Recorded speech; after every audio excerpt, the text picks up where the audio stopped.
Okay, World of Blaz listeners. Did I say World of Blaz? Let me say it again. World of Blaze listeners. I have another guest. I have Mr. Allan Paul Rodgers. He is an author, The Globalist Plan to Collapse Everything. And through your findings is what I want to discuss. First off, let me back up because we just had a discussion about this. You writing this book is what led me to asking you on here. So I found out about you. I found out you wrote this book, and I wanted to know what you found out in terms of the globalist agenda to literally collapse the West or bring the world to heel. I want to discuss what compelled you to write this book. And also, since you wrote it, I want to get into later down the road what else you have found to further support your findings. Because what I found interesting from what I perused, and I admitted to you earlier, I didn't read your whole book. I did peruse it. I did my best. Sure. But I also heard other interviews in where you yourself were on other shows talking about the book.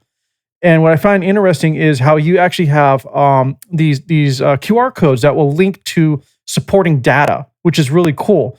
And unlike just, citing your source, you're like, well, here's my source. And then here you yourself can go there very easily with your phone, scan the QR code, and then you can go right to the data itself that you found, which is ingenious, by the way. So first off, let's talk about what compels you to write this book. Okay, so I always dreamed that one day I would write a book, but in my head, that would be like when I retired and I just had time to kill and I could just take a nice leisurely pace and get it done in a year or something like that. I had no idea that I was kind of going to get a tap on the shoulder, so to speak, right in the middle of my busy business life where I hardly have enough time to get things done that I have to get done for my work. But what happened one morning in late April 2024, I woke up around 4 a.m., was getting ready to get out of bed to use the bathroom. And I had an experience unlike anything I've ever had in my life. Never before, never since. And what that was I call it an instant knowing. It was the most intense knowledge of anything I've ever had in my life. It was an instant knowledge initially of 6 pillars of society, American society and Western society, that are under attack and in danger of falling. And it was all 6 at once. I was simultaneously like drinking in this knowledge of all 6 at one time. And it blew me away. Like there was, in a normal conversation, you can hear one person, listen to one person. You might hear 5 conversations, but you can't focus on them. In this case, I was able to focus on all 6 simultaneously. It was like a supernatural knowledge transfer is the best way I can describe it. But it blew me away. It lasted somewhere between half a minute and maybe 2 minutes. Hard to say. But so I got out of bed and I keep paper and pen in the bathroom and I wrote down these 6 collapse points. And I just want to say that I didn't know the details of any of the 6. It was just very matter of fact. There's 6 pillars of society. A few of them are like national borders, security and police protection, banking and finance. There were 6 of them instantly at once, and there was no fear. It was just like very matter of fact, this is happening and it's in danger of coming down. So, wow. So I wrote them down, tried to go back to sleep. Within a few minutes, 3 more came the same way, 3 different pillars that were under attack. And I wrote them down, same thing, back to bed, and then 2 more. And by the time this happened, I almost jumped out of bed. It's like, what the heck is going on with me? And I wrote the last 2 down for a total of 11. And it just, again, for some quick perspective, I've said this on other podcasts, but I think I have to say it.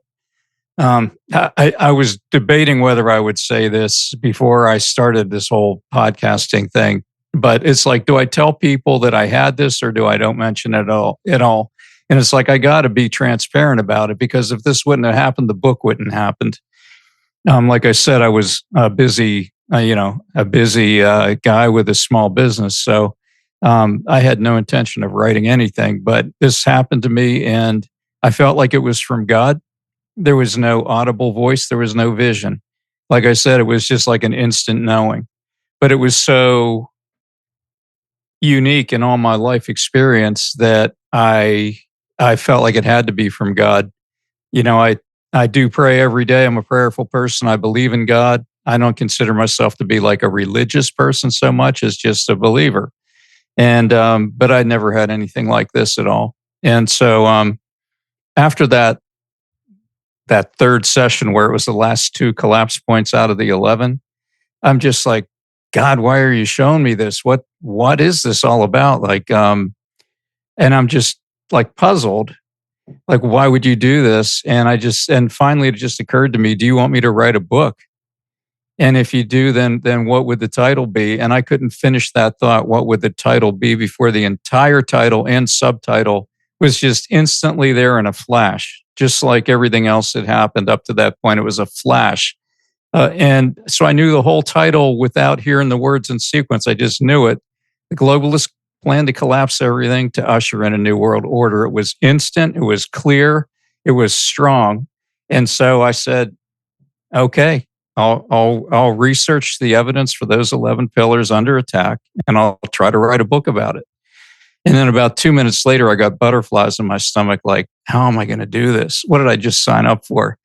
And so I'm like, I'll do it, but I don't know how to do it. How am I going to do it? And a thought came really quickly: just write it from the heart, and it will flow. And so that's what I did, man. I went downstairs after that. There's no getting back to sleep. Went downstairs, made some coffee, sitting at the table and trying to start notes out. Like, how am I going to arrange my time that I can possibly do this? And an hour or two later, my wife comes down. I said, "You're not going to believe what just happened to me." Explained the whole thing. And she said, "I totally believe it. When do you want to get started? You need to get away somewhere. You want to go to the beach? You want to go to the mountains? Just get away and just start, And so, we booked 8 nights at the beach. I spent morning till night for 8 nights in a row from other than going out for breakfast and going out for dinner. It was morning till night, till 11 at night or whatever, mostly researching, taking notes. And I did that, I kept it up every weekend throughout the whole summer. And I mean, Saturday morning till Sunday night, 11 p.m., I was working and researching. It was like a blitz. And every evening, night where I could spare some time. And I was stealing time away from my work day too, getting behind on my work just because I was I was just highly motivated because I felt like it was meant to be. And I felt like I was asked to do it, and I didn't want to let them down, and I didn't want to do a crappy job. I wanted to dive in with both feet. So that's what I did, and I finished it in early September. So it was actually about a 3.5 month total blitz, and 300 pages roughly, 175 QR codes that link to mostly short videos and also articles. So what I wanted to do, I still remember this. I was leaving because what I would do is I would spend time at Barnes and Noble. I'd like knock out 5 or 6 hours there till my battery burned out. Come home, work at home. I was trying to break it up because it was pretty grueling. But I remember I was walking down the sidewalk one morning on my way to Barnes and Noble on a weekend, and I thought, how am I going to get this video information across? Because in all the research, it's the videos that are the most compelling. Like when you hear these globalists saying some of the stuff they say in their own words, when you see news reports of things happening in Europe that are in parallel to what was happening with our borders being crashed and all the kind of things that are going on here, were going on over there, but longer. And so you see these, and it's like, how am I going to get this across? And it just popped in my head: use QR codes. Now, I've never read a book that had QR codes, but I went in all in on it. So yeah, all these QR codes, and there's visuals in it too. So I wanted to make this.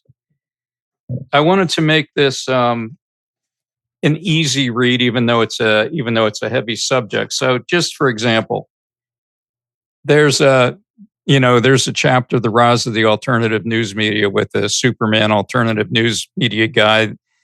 that's the end of another chapter where we're talking about 1984, George Orwell, and saying no more in this country. Let's end it. So you have visuals like that that go along with it, and the QR codes, so that you kind of get a break. You're not like pounding through all this text. You're jumping out to a video, thinking about it, back into it. And so, again, even though it's a heavy topic, it's kind of it's an interesting experience. Let's put it that way.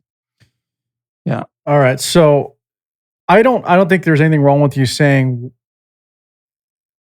how you became compelled to write this, because if you look throughout history, there's a lot of accounts of people who felt the will or the need to do something great because they felt like that someone was talking to them, or they had a sense from somewhere that was like, hey, I'm putting this in your head. You need to get out there and act on it.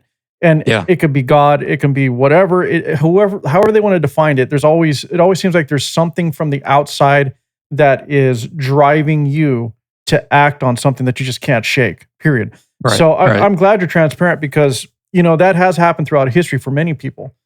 And if most of these people didn't act on it, we wouldn't be where we are as a people in general in the world. Now let's talk about your research, and let's talk about those pillars. You said you have 11 pillars. Okay. Right. You define those pillars, and also through your research, like, it seems to me that you had an idea. You're like, look, I got to write about this, but you went from businessman to researcher, like overnight, or like within the same night, it seems like. Yeah. Yeah. And so what was that like for you to not only just feel compelled to write about this, but as you're researching, it's like affirming what you think is the issue. You're like, wait a minute, this really is happening. Can you touch on that as well? So I'm asking you a few things here. See if you can touch on all of that. Yeah. So I tried to remember that. I'll call it a promise, like right from the heart and it'll flow. That when I had that, how am I going to do this? Write it from the heart and it will flow. And so I tried to not overthink it. Like I'm a very organized. Normally, I'm a super detail oriented. I have a background in programming and database design and things like that before I got into marketing and things I did later in life. So what I'm trying to say is I have that very detailed, step by step, skip no step type of methodology that is my go to. But on this one, I let go of that because it was the whole thing with the idea of flowing with this. And so what I would do is I would just take like say one of the pillars, and I would just start doing all kinds of web searches to see what I could learn. And then that would take you, from one thing to another thing to another thing. And then I would just type bullet points, not try to write anything, just type in bullet points and links, saving the links to these things. And then I would just think about, how do you put that together? And I would just rearrange the bullet points, and then I would just start writing. So it's more like a stream of consciousness, and then go back and clean it up. But so I've showed it to people who have written books, and they say that is an incredibly productive time period you have to crank out that many pages in about 3.5 months with the level of quality and all the links, and you know what I mean. So I really felt like I had some help, even though it's certainly not perfect. I mean, I had on my website, globalcollapsebook.com, there you can learn about the book, but there's a tab there that says edits. And I had one important retraction I had to make. But again, I'm trying to be transparent. But, so I posted that retraction there. So if anybody does get the book, be sure you read the one retraction. But that's out of 175 sources. So, I mean, it was humbling, but like, hey, even the New York Times posts retractions, right? Except they hide them, they bury them. Mine's right in the main menu, easy to find. But I'm trying to say is it was a process that flowed, super highly productive. And yeah, I just kept learning things along the way that were mind blowing. One of the most mind blowing things to me was the realization that the open borders attack on America and the district attorneys that are not prosecuting crime, the things that the illegals are getting away with. This is happening all throughout Western Europe. It's happening in Australia, New Zealand. Some of these things are happening in Canada. So this was a worldwide coordinated effort. It blew my mind how consistent it is. The illegals getting free hotel, free food. The American or not American, the American or British or German people being almost punished for pushing back Right. against Yeah. what's going on, for pointing out the injustice. Except in the UK, they're actually throwing them in jail. In Germany, they're throwing some of them in jail. So somebody gets raped, the person complains about it, the rapist gets less time than the person who complained. I mean, it's nuts. But, you could see the parallel in the US, like the heavy hand that Biden was starting to implement. Remember the famous fiery speech with at night with the red, all lit up red in the background, and the Marines, in the background there too. It had this kind of Hitlerian feel to it. And he was talking about how MAGA was the big danger in the country. He was setting it up to persecute and imprison, I think, anybody on the right. I think that's where this was heading, as hard as that is to believe in the United States. He was pushing it there. I mean, he wasn't writing his speeches. We all know that, right? Whoever was handling him was pushing it this way. And we know now, it's been uncovered, what the FBI, who they were spying on and whose phones were being tapped, and the setup with the Jan Sixers and going to prison for 4 years without a trial. Some of them never got a trial of their peers or any other kind of trial. I mean, just blatant violations of the U.S. Constitution, heavy-handed, similar things going on all over Europe. It amazed me.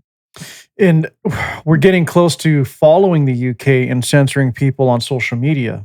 It seems like they're cracking down on that more and more here in the US. It's only a matter of time before we start seeing US citizens arrested for making posts on X or Facebook or whatever it is that they don't agree with.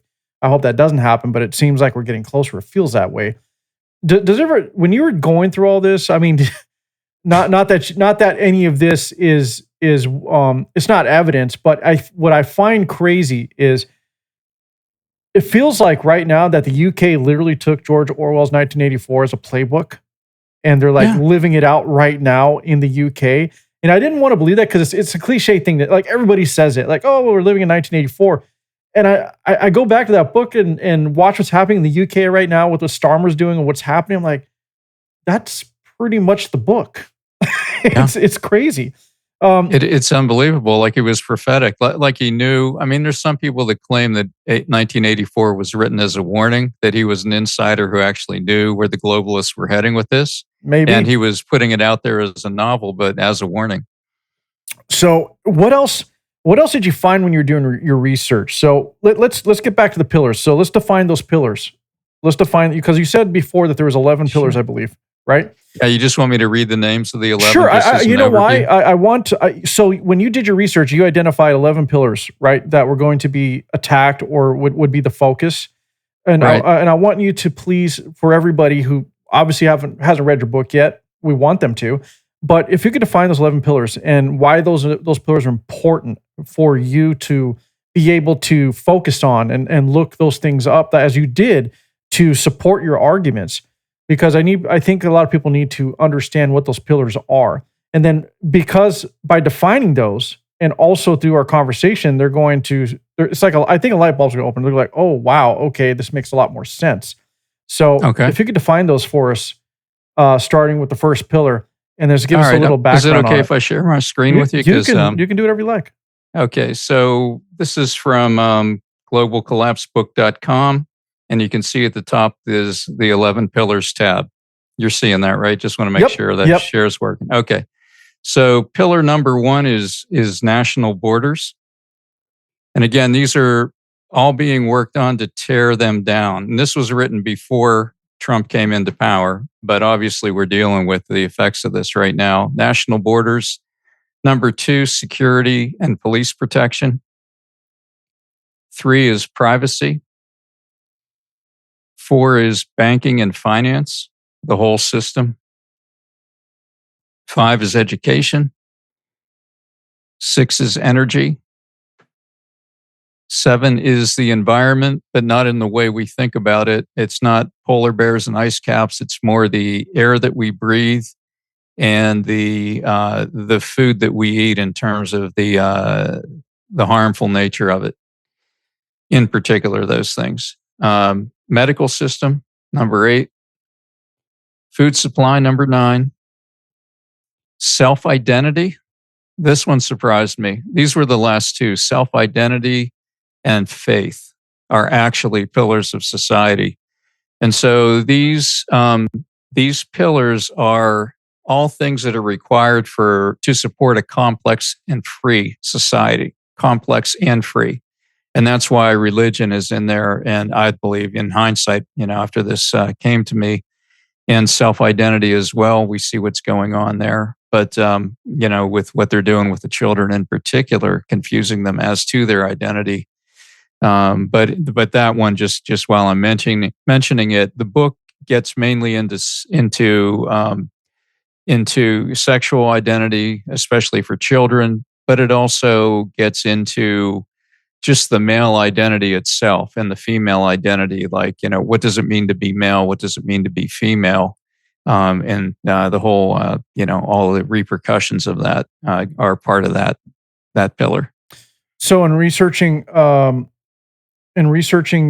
these pillars and how they're being attacked, these pillars are really a guideline on how to take down a system, take down a culture, right? They're what's supporting the culture. Absolutely. You take them down, the culture comes down, and the whole society comes down. So have you been able to identify the globalists themselves in all your research? Like, it sounds like everything that you've done points to supporting, yes, there is a globalist organization. And a lot of, it's easy to point towards, like, Klaus Schwab, for example. A lot of the things that he said in the past were ridiculous, and they had all these elitists there just lapping it up, right? And people would say, "What do you mean eating the bugs or controlling the money, or you're not gonna own anything and like it?" This is all example of a globalist organization trying to manipulate the world and get all these all these nation states to comply, right? So, in your findings, did you find a lot of this to be true, or at least point towards that direction? Oh yeah, I mean, I came across all kinds of evidence, from the World Economic Forum. The World Economic Forum and Klaus Schwab in particular are a really rich source of information as to what the globalist mindset is, because they talk about it. There's a section in the book on Event 201 and the planning for that, which was a rehearsal for the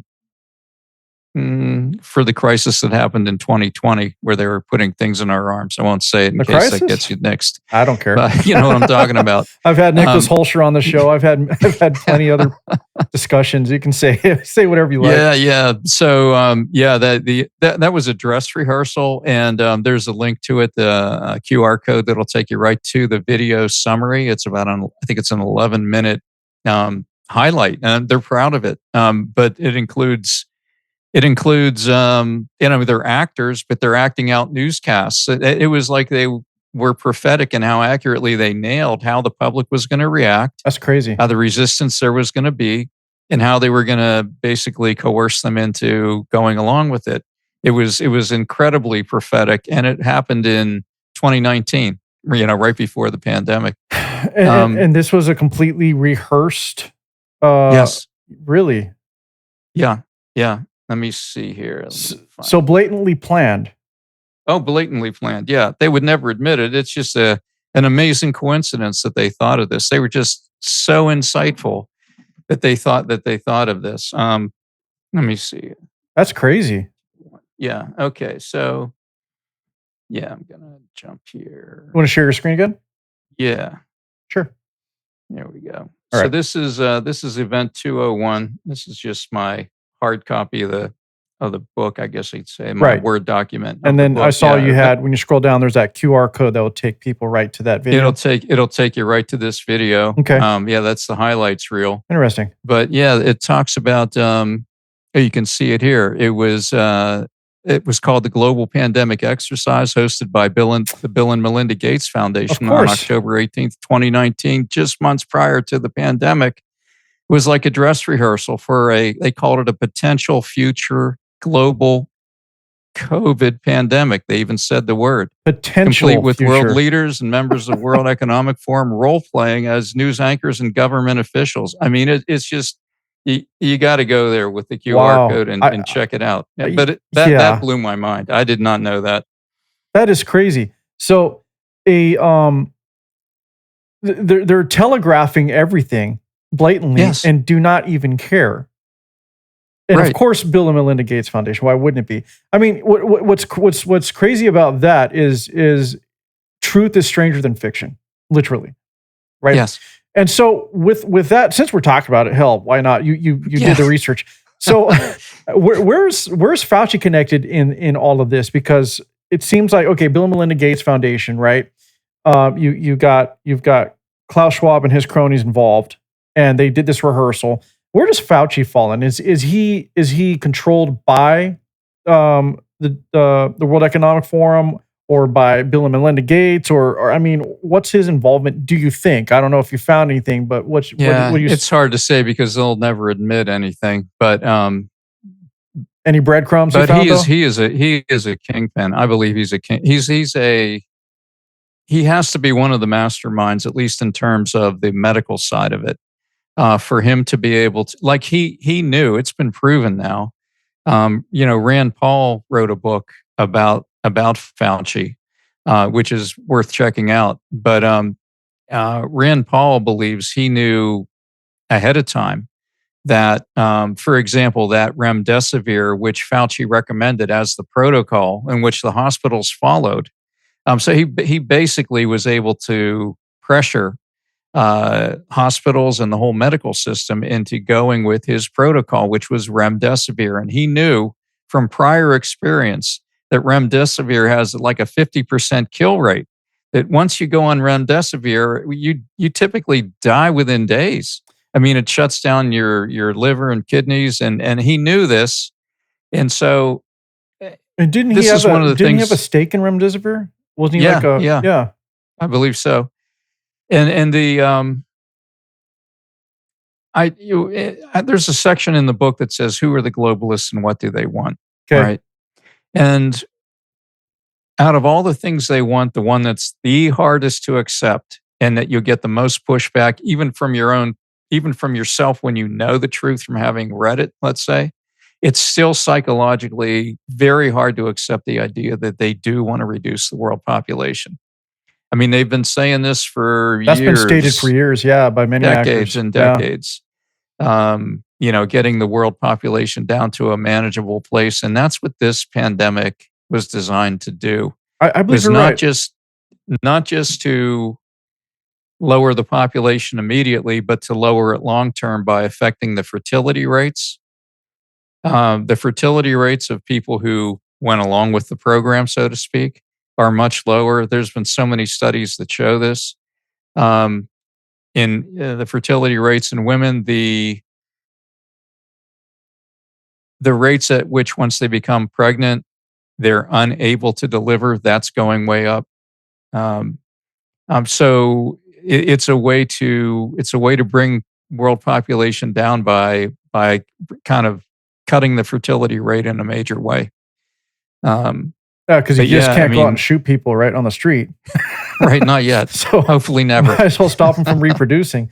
Yeah, yeah, yeah. That was shocking. That That's was, crazy. the proof for that's pretty shocking. There's a study that was done uh, for the Southern Hemisphere, Australia, and several other countries that showed because they have better records than we do, and they showed a direct correlation between not as much the first time they took the thing, but with the boosters, there was a direct parallel between the increasing death rate and the booster rate. Yes. The graph moved in harmony with each other. It was striking.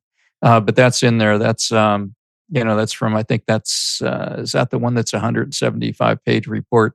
I'm not sure, but the graph is in the book, and it's an exhaustive study.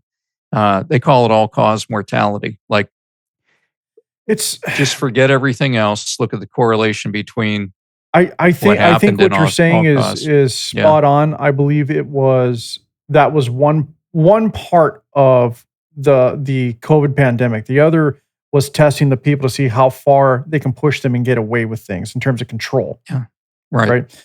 So I think there was a two-pronged attack there. It was let's see if this works so we could thin out the herd, but also see how compliant people will be. What's their level of tolerance, right? So I think that was another factor of it. Did you find anything else related to the COVID pandemic that maybe we should know about that wasn't spoken of before? Anything else that would like blow our minds here, Um, or do we just have to read it? yeah, I'm not asking you to give the I'm whole book having away. trouble. Just I'm having trouble thinking about what else would really jump out because there's been so much in the since news. You know then, what I yeah, mean? And especially now, right? There's been more and yeah, more stories coming out. the mask is off. Yeah, so True, to speak. true, yeah, I get it. Let's talk about the other things that are going on right now that are extremely relevant. I know there's 11 pillars, but the two that are right now so evident is the borders that you brought up and the Right. banking system. Yeah.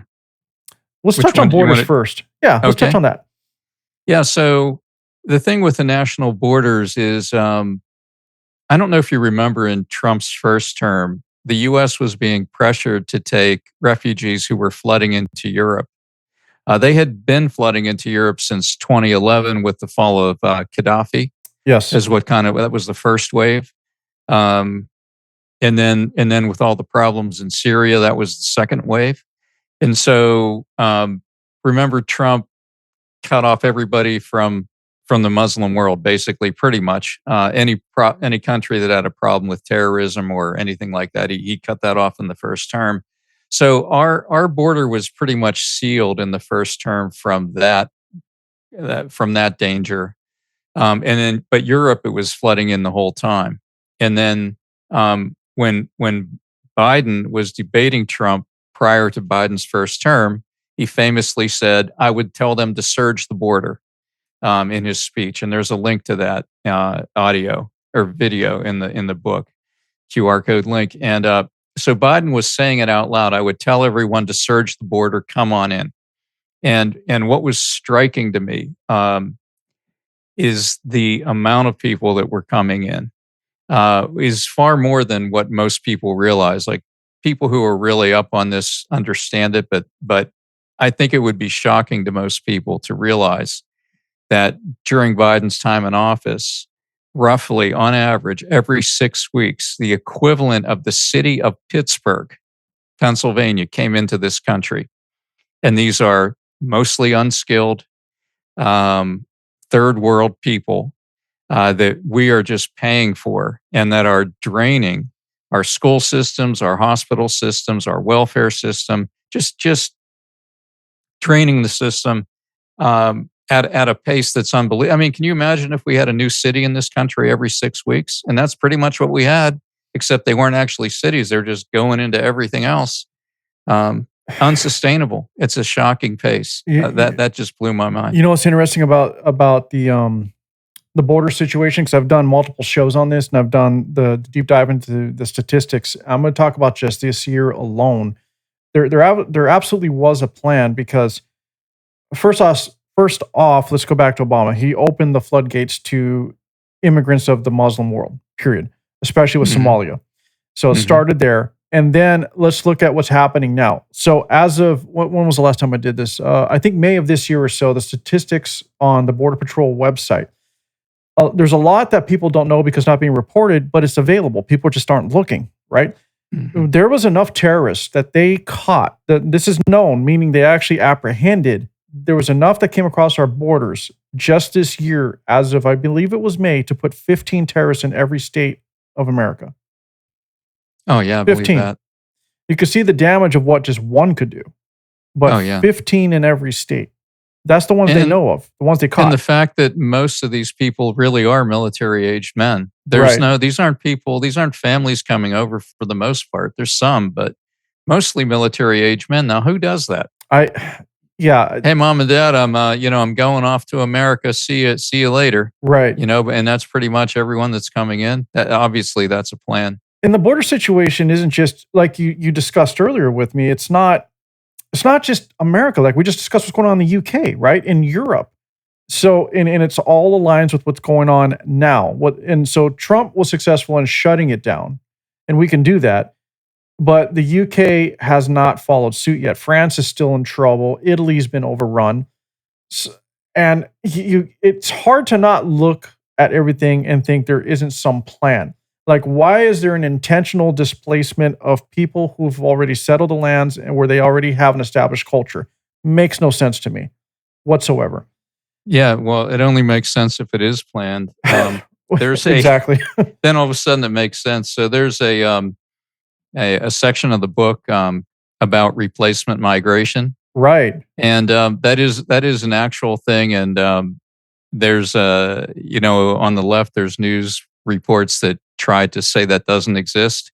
Well, the I'll call it the inconvenient truth is that the UN has it right on their website. They have a 177-page report that I linked to, done in 2021. The title of it is Replacement Migration. That's the title of the report, UN Replacement Migration Report. And in that report, it has the targets for all the different countries, the goals for France, Germany, Italy, Japan, South Korea, Russia, UK, US, Europe, the European Union.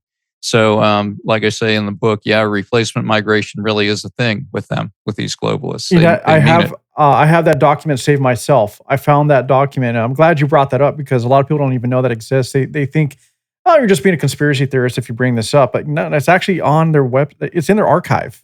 It's right there. Yeah. You know, Did and you see Senator John Kennedy, the older guy who's always like cracking jokes, and he's got the Southern accent, and it, he said something like, um, we got to come up with some new conspiracy theories because the old ones are coming true. He said, the way I see it, it's if this were a football game, it'd be conspiracy theorist 37, everyone else 0. That's funny. What's crazy, Alan, is I give my wife crap all the time because she's big into conspiracy. Like she's not a conspiracy theorist, but she'll go down these rabbit holes of conspiracy sometimes. I play with her. But then I Yeah, step back and I'm like what you just said or what Kenny said. I was like, yeah, there's a lot that we assume to be just a bunch of BS that actually came to pass. right. And the percentage of what's true versus like you could tell when there's a conspiracy that someone's just trying to get attention. Some keyboard warrior somewhere just trying to make something up to get attention. Sure. But when you're able to repeatedly correlate an action to a rumor time and time again, at what point is it still a conspiracy? Yeah, well, it's like they say, these days, what's the difference between a conspiracy theory and a conspiracy fact? Right. About 6 months. About 6 months. That's the difference. Interesting. And so let's talk about walking that line when you did this book. I mean, was there any point in where you thought yourself you're becoming a conspiracy theorist, or were you ever thinking about going down that road and dangerously just being labeled the conspiracy guy? Or after your findings, you're like, no, there's enough evidence here to debunk it just being a theory. Oh yeah, totally enough evidence. And so I tested this on a friend of mine, an older lady who knew nothing about this. Now she is a friend, so I guess maybe she was more open to reading the book than just your average person who knew nothing about it would be. But I gave it to her to read, and she's like, "Oh my gosh!" She said, I didn't know anything about this, but now that I see what's going on, I realize I have a lot of things I have to change in my life." She was blown away, and now she's doing her own research.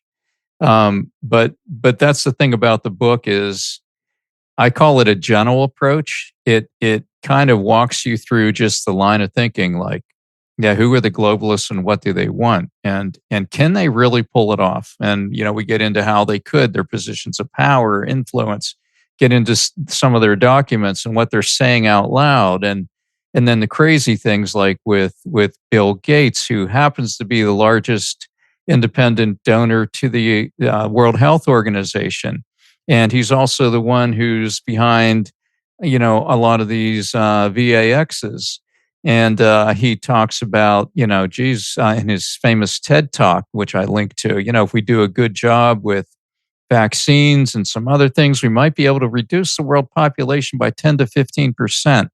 He says it out loud. And he's the one behind these mosquitoes that are being released in Florida to, basically vaccinate people too through that. And he's behind the fake meat. And he bought 70 million acres of trees, forest land, Western forest, or 7 million. I think it's 7 million. 7 million acres of Western forest to basically cut it down and bury the trees in the name of climate. And he's also behind, a lot of this seeding, climate seeding that's done through the chemtrails and everything, which is another thing. I didn't believe in chemtrails. I came across that in the book and the research. Hold on. You did, that was a mind blower. You didn't believe in them at first? No, I didn't believe. Going into it, I thought that my wife is going to be so happy with this segment because she was a chemtrail. Like, she's been calling that out for years. Oh, oh my gosh, the book has a QR code that takes you to the website geoengineeringwatch.org, and they have a documentary called "The Dimming," and it talks about how they're dispersing these chemicals in the atmosphere to dim the atmosphere, to reflect the light back out into space, so that the Earth will be cooler. That's their excuse. But in the process, these chemtrails have been tested. They took a NOAA plane into them, which has the instruments needed to actually test the atmosphere, up into these chemtrails being released from these jets, and they found toxic levels of barium, strontium, and aluminum, which are all toxic to humans and mammals and are bad for the plants, and they're horrible for the insect population.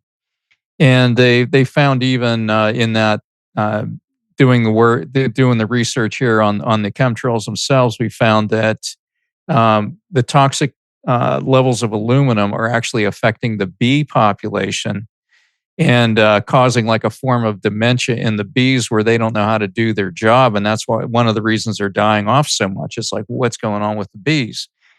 And I came to find, and there's, if you remember, let me see if I can find it here. Okay, if we go back to this one here, the symbol for the environment, you see the Volkswagen bug with the bugs all over the windshield.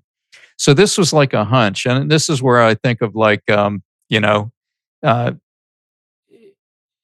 this thing where I felt like God was kind of leading me through some of this stuff, like just let it flow. I'm thinking about the environment and this thing pops in my head. It's like, why are there so many less bugs on my windshield today than when I was a kid? When I was a kid, I mean, you almost had to get an ice scraper when you went on vacation by the time you got where you were going to get all the bugs off your windshield and your headlight and your grill and your hood. And now today I can take a, 3-hour drive to the beach and there's hardly a bug on my windshield. And it's like, why is that? And that was like my starting point for jumping into that chapter. Come to find out that in the last 27 years, there's been a 75% reduction in the flying insect biomass in the world. 75%. So it's not just my imagination. There really are less bugs on our windshields. But that's the result of the geoengineering that they've been doing. It's crazy what you say about the bees because we've noticed out in the last few years. We have a ton of bees in our yard. We have these like giant flowering bushes. They have like these orange flowers, and they actually flower all year. They're not necessarily seasonal. So we got hummingbirds, bees. Everything is back in our. It's like wild geographic back here. Literally is. So anyway, I've noticed that the bees, there's times where we see the behavior where they're doing some weird things. Some of them seem like they're disoriented. All of a sudden, some of them dive for water for some reason, want to dive into our pool. And then, we try to save them, take them out. And they go right back in. Like they're doing some weird stuff. Oh, wow. And so we've noticed this ourselves. Like some of the bees look like they're confused. They'll land on the ground all of a sudden and can't. It's almost like they don't know how to walk or where they're at. It's some strange stuff. Now I'm not making any of Jeez. this up. This is something that Yeah. we have seen. And so when you brought up how that is affecting the bees, it kind of just resonated with me because I've seen that behavior in bees in general, which is crazy. Seems like it more specifically seems to affect the honeybees. Yes. Not like Yeah. the larger bumblebees or carpenter bees or anything like that. More like the honeybees, for example. Interesting. It seems to affect them more than the other bees that we see flying around, which is strange. So yeah, that's an interesting one. So that was that pillar of environment is literally like chemtrails is one example of how they're manipulating the environment around us to control us through our environment. I mean, vis-a-vis what? Our health, right? Because that stuff's all going to affect our health. And part of that environment would be what? The food control. Just as Bill Gates is trying to control the food, we have Monsanto has, with their patented seeds, where they've had all these fights with farmers.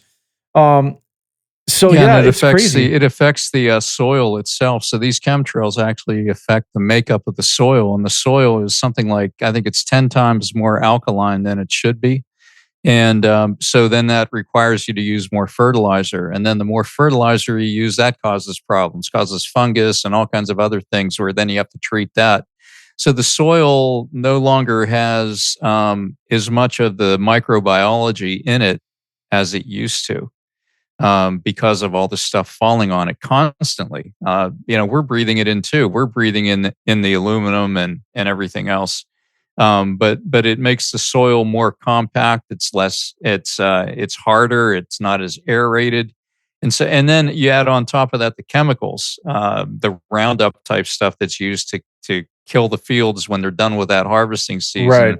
and then that residues there going into your food, and we're getting it in our Of course. wheat and in our oats and in other things, and that doesn't even get into the chemicals that now they're giving the livestock, the MNRA shots that they're giving them, Yes. and altering their DNA. I mean, a lot of the the bioengineered food. If you shop anywhere in the center of the grocery store, pick up a pack of crackers, pick up a pack of box of cereal, and look in the ingredients. Look underneath the last ingredient, like an inch down. It'll say contains bioengineered products, Yeah, whatever. we've noticed that. We have. It's almost everywhere. Even a can of Yes. soup. It's hard to find a can of soup that doesn't say contains bioengineered ingredients. So bioengineered means they're messing with the DNA of the food. It literally means that. Uh, you know, Well, and to your point, also is beyond just being bioengineered. They won't even define what those ingredients are. It's just a yes. little blanket statement. Bioengineered ingredients. Well, of what? What is it? Composed of what? What does Yeah. it contain? What exactly is bioengineered? Yeah. Yeah. So Yeah. It's they're leaving incredible. that on the table as well. Like, yeah. And so all of this is coming together. How long do you think this plan's been going on? Oh, it's been going on, I think, since the end of World War II at some level. That's when the weather manipulation began. If you think about when a lot of the really big tech and inventions came about, that was right around the World War II period. Now, of course, we've had major computer innovations, computer chips, miniaturization. It keeps accelerating in some ways, but if you think about World War II and like the we'll call it the brilliance of the German engineers. I mean, they were using it for evil, but they had all the high tech. They had, they were the first with the U-boats, the submarines. Basically, they were the first with they had a thing called the flying wing. I don't know if you ever saw that. It's like a flying wedge triangle. It looks a lot like our B-2 bomber. They Huh. had that in a version of that design in World War II. They were the ones with all the rocketry. It was the How did German they? engineers that came over I don't know after if that. if you came across any of that in your research, or if on an aside you went down that rabbit hole. But isn't it interesting how all of the technology or most of the advanced technology we have came after World War II? Yeah, a lot of it did. Is it really innovations of war or was it aliens? I don't know. Another conspiracy. I know a lot of people go down I'm the just throwing alien that black out hole. there. I have not gone there on purpose. I don't believe it, to be honest with Fair you. enough. But yeah, no, I think that, and this isn't what this is about, but just No, as a it's little not. But fun aside here. it is interesting that throughout human history, Yeah. all of a sudden there was this major advancement after World War II or around that era. Yeah. Like, and it Well, wasn't the a small German jump. engineers were brilliant. They were just absolutely brilliant. I mean, people forget about German engineering because then Japan came along later, and then it was Japanese engineering, and but for a long time it was German engineering was like the focal point. Like when they said BMW, the ultimate driving machine, Right. that really stuck for a while because people had that image of German engineering being so much better.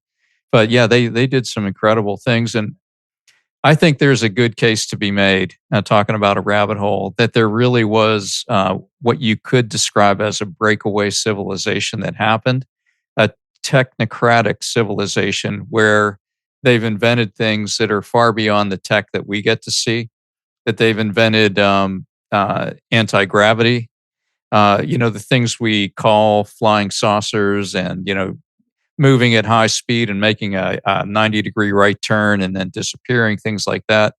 I've heard some pretty convincing arguments that that tech exists and it's man-made tech. It's been hidden from the rest of us. You Yeah. figure how fast these German engineers were advancing just in World War II, and those came over to the U.S. Some went to Europe. Yes. Russia, I think, got a few of them, but mainly the U.S. got them, and they went into the NASA program. And it's if you think about that pace that they were on, if all of society would have had access to that level of engineering and discovery that was going on, where would we be today? I mean, somebody brought up that the planes we're using today, the jets we're flying in, are flying at the same speed they flew in like 1960, like the average commercial aircraft.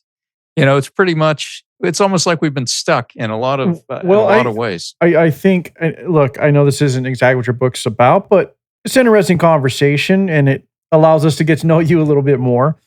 But here's the reality though. I know this because I've met other military personnel and people who have served, some on the show, some not on the show. I never forgot this conversation I had with this one fellow, and this is way back, for me anyway. And he got to talking to me, and we had this conversation. And he served in the army, but what he did, he was in engineering, and he was in development. I don't remember everything to a T, but basically, the army intelligence back then were working on inventing weapons where they were using laser technologies and whatnot as weaponry on tanks and other systems. Just in the early 70s back then. Mhm. So I agree with you. I think a lot of this technology that we've had for a long time, but we're always going to be behind the curve. Okay, they're slowly going to trickle out to society what they've already mastered and moved on from. I mean, they're not going to Right. give us the best, the best they have, because what if we do decide to uprise and overthrow our oppressors? I guess I don't know. But anyway, if that were Yeah. ever to happen, they want to have the better weapon or better technology, right? But and this itself sounds like we're getting conspiratorial, but it's not. The military has technology that we're not going to see till years down the road. Period, and that's just how it is. So I Sure. agree with you. We did have this technology. We're just seeing it now, and I think we're probably about 10 to 15 years behind what's already been developed. Oh, yeah. My theory. Yeah, I agree. All right, where do we want to go? I don't know, man. We discussed a lot here, and just really comes down to if there's anything else that you wanted to highlight that you found or researched. If we need to just tell people to buy your damn book and read it. Well, while I'm looking for the next thing, if you want to go to globalcollapsebook.com, Right. and you can click on that 11 pillars if you want to see the 11 pillars. But one thing I just want to say real quick, I'm all in on trying to get this message out. Right. And on the website, you can get a signed copy of the book for about the same price as an unsigned copy on Amazon. And it's also available in sets of 3, 6, 12, and 18. There are people buying them in sets to kind of get the word out. So if you have like a friend, a relative, a spouse, whatever, who just doesn't get it in terms of what's going on in the world, this book is an eye opener. And so the holidays are coming. It's a pretty cool gift to give somebody a signed copy of a book, right? And you can get it pretty cheap. So check it out. Also on the website, you can let me do the share here just to show you where it Sure. is. Yeah, you can not only get signed copies, but you can also um, read the intro for free, and you can hear the intro because it's also available on audiobook. But you can hear the intro to the book, and if you want to read the first collapse chapter for free, which is the borders chapter, just fill that out and click read now, and it'll take you to a landing page where you can actually read that. But yeah, my whole thing is to get the word out. But as far as the pillars that I felt were the most concerning at the moment, that would be banking and finance, and also the food supply. What was happening with the food supply? The banking and finance pillar. I think most people do not understand how fragile our banking system is. At the time I wrote the book, I was shocked to learn that the national debt was increasing by $1 trillion every 100 days on average. That was when I wrote the book in 2024. The last $1 trillion was added in only 79 days. So we're exponentially getting deeper and deeper into debt at a rate that we can't pay it off. And if something isn't done, that system will come down. I believe that system will collapse under its own weight. And yeah, So through your research, what do you yeah. think is the reason behind it? Like, why would they want to collapse the banking systems? So it's part of the goal to just collapse everything, to totally destabilize society, so that they can create their new world order out of the ashes, on the ashes. That's a big picture. But you would say, why the banking? So um, the banking is basically the chokehold on all of society. The banking system is the money supply.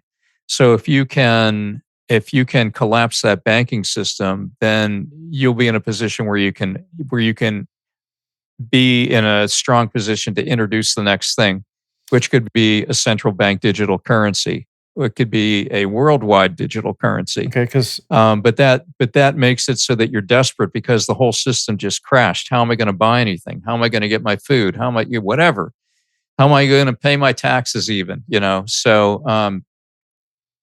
That is on a razor's edge. And the way they did that in America was they held the interest rates down to near zero for a decade or more. And, the banks could borrow money from the Fed, the overnight rate and everything was near zero.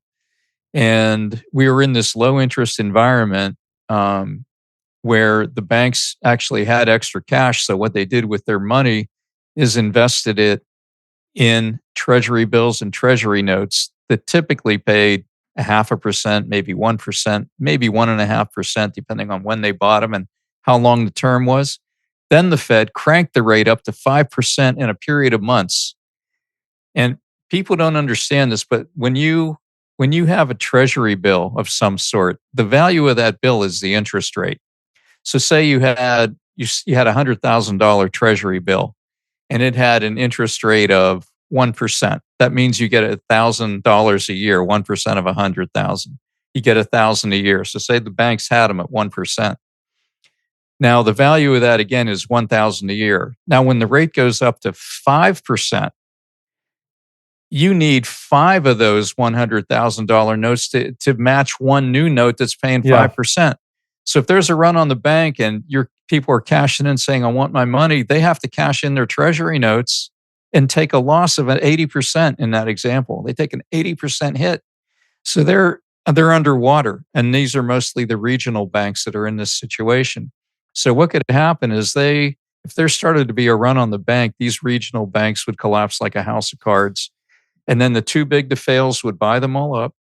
And then you have a handful of too big to fail banks that are in control of the entire banking system. And that now introducing a central bank digital currency is much easier because you only have a handful instead of thousands. So we're close to that possibility. And Yeah. I just recommend that people do two things. And I'm not a financial advisor, but just use your own common sense.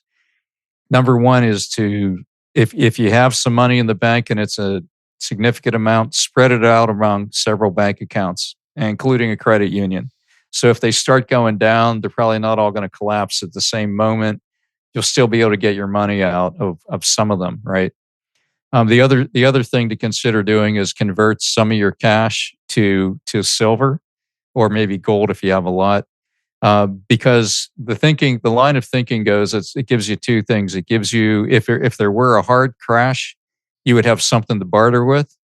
But the other thing you would have on the other side when the new currency comes out, whatever that would be, you would have something you can convert to that currency, as opposed to paper dollar bills that will be worth zero if that currency collapses. Yeah, but they're already making it to where we can't even spend that paper. There's a lot of merchants that don't even want to deal with cash at all. Yeah. Our dollar was further devalued during the COVID pandemic when we were just printing money for like, how could you just blatantly print millions, billions of dollars without anything to back it that will actually hold its value? Because we got Yeah. off the gold standard years ago. And Right, 71. yeah, and as far as runs on the bank, I mean, we're already seeing that example in Greece. A lot of people forgot years ago the Greeks Exactly. were in trouble. They had that run on the banks. It also, I don't know if I got the right country. It was either Venezuela or Argentina. One of those where that also happened.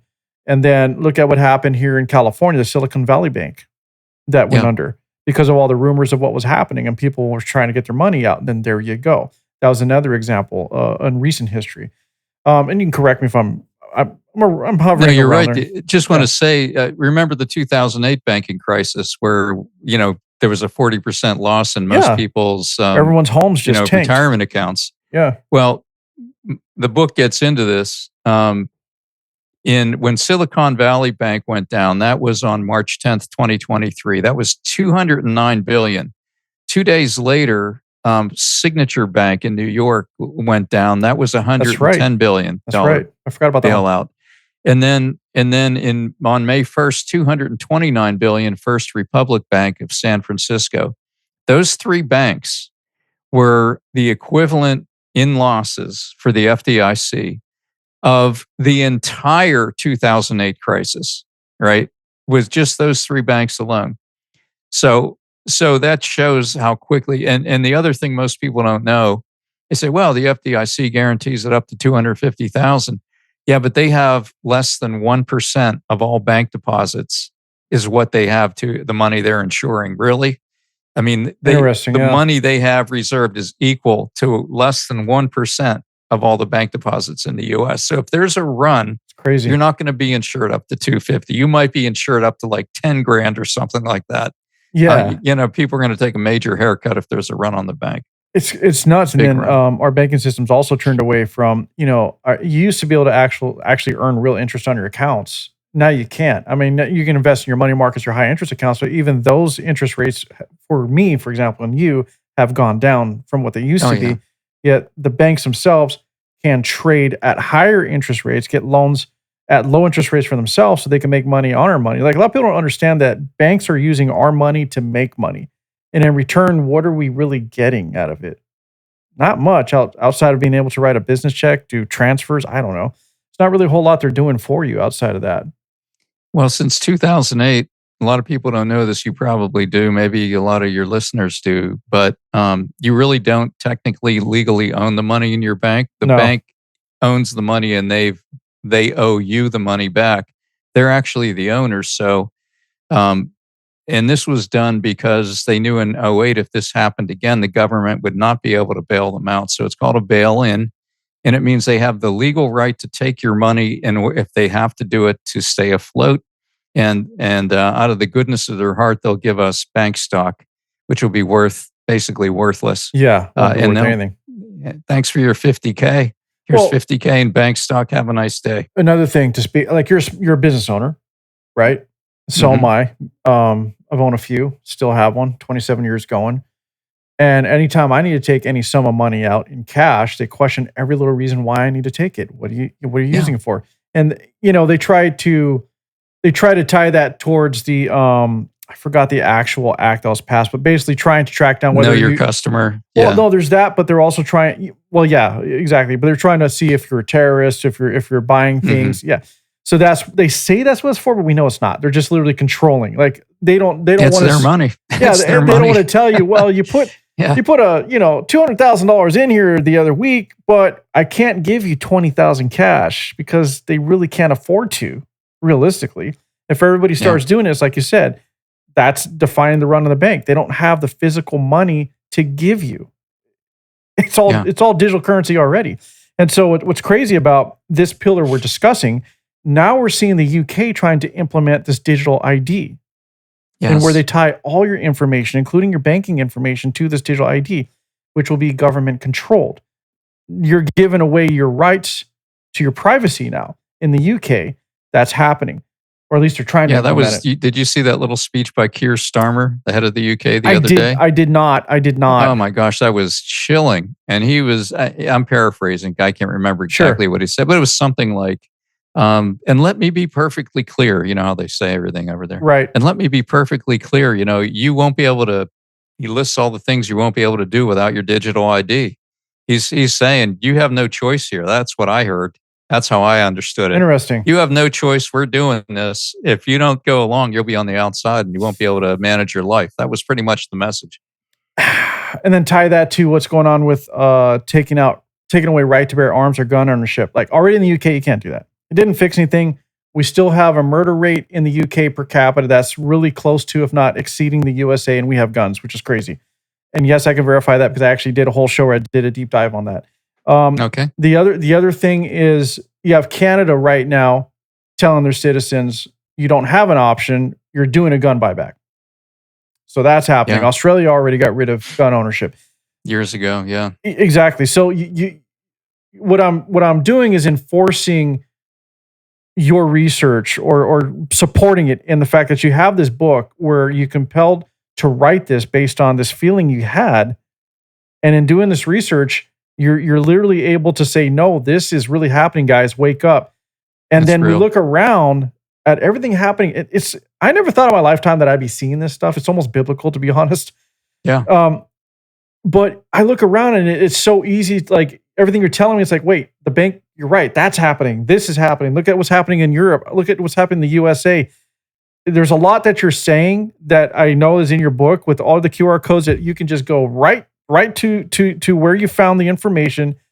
That right now in this world, what's happening is this book is like, it's crazy that you put this out. Let's just put it that way. I can't really find the words to find it. It's just strange. It's strange how how coincidental all this is right now. Oh yeah. Yeah. I was blown away by the research, and the more you learn, the more you realize there's more you could learn. Like you keep going. You keep digging and digging, and so I listened to other podcasts and, of course, news and everything, and you start once you know the 11 core pillars, it's really easy to start tying events to one of those 11. And and I've said this on other podcasts, but I think this is really important to keep in mind. I don't think this was given to me as just like a fact to share. Like, okay, they're trying to tear this down. I believe the reason it was given to me would be to raise awareness of these 11 pillars and what's being done so that we can push back and say no, no, so that we can strengthen them. So hopefully, some people in power will get a copy of the 11 pillars and start getting a strategy to strengthen each one of the 11 pillars. I think on national borders, some real actions being done to try to get, the illegals out of here, starting with the troublemakers, and to seal the border. So that's America. But the rest of the world, nothing's happening. It to strengthen You know what I them, think, right? Allan? I think a lot of people in power know these things. Yeah. But here's where your book comes in. I believe that the pressure starts from the bottom, and we kind of live in a giant pyramid in terms of how we live our lives. We have the people at the top, Mhm. you have us down here, and the more knowledgeable we become, and the more that we make it really hard for the people up top, eventually they're going to have to make that change. They're going to be forced to make that change because they realize they can no longer control everybody else beneath them. So Right. this book's important regardless. Regardless who reads it, it's going to be valuable knowledge. And the fact that you can actually point to the data and where you got things so people can say, oh, he's just not talking out his ass. He actually looked this up and he went down the rabbit hole and here's the info. So awesome talking to you. And I need a copy too, by the way. I'm going to get one. I'm going to have that displayed back here. So thank you for your time and helping us understand everything. And this was a great conversation. I could talk to you for a long time, to be quite honest, but keeping the focus on your book. Again, I'm going to encourage everybody to buy this thing, read it. And again, Allan, thank you so much. Thank you. Yeah, you're welcome. Anything else you'd like to say before we sign off? Yeah, if anybody wants to get a copy, go to globalcollapsebook.com. You have links to Amazon and Barnes and Noble if you want to just get it there. But I can send you a signed copy if you're in the U.S. for about the same price. Nice. And again, it's available in sets if you want to spread the word. That's why I'm doing this. Is to spread the word. And there's also, toward the end of the book, there's a section on coping. And that includes things like overcoming fear, becoming mentally resilient. There's a section on physical preparation. So it's not just, hey, this stuff's going on, but what can I do to kind of protect my family and be prepared? And there's a ton of QR codes in there that can link to all the stuff you might want to get. It gets into a whole prepping section for those who feel like I should be doing this and I never have really done it. It's an easy list connected with QR codes. You can just get it all done if that's where your head's at. But this is the kind of topic everybody should know about. It's part of being a well-rounded person. And so even though maybe people would push back against it, I would encourage you to check it out at globalcollapsebook.com. Maybe get a copy, share it with people once you read it. And if you would leave me a review on Amazon. So help spread the word. Awesome. Well, again, thanks very much. I'm going to stay in touch with you and I'm going to get a copy myself. So send me, email me your shipping address. I'll send you a free signed copy. Oh, there we go. There it is. All right. Well, thank you, Allan. Appreciate your time. All right, George. Great talking to you. Thanks so much. You as well. I wanna taste your content, hold your breath and feel the tension. Devils hide behind redemption. Honesty is a one-way gate to hell.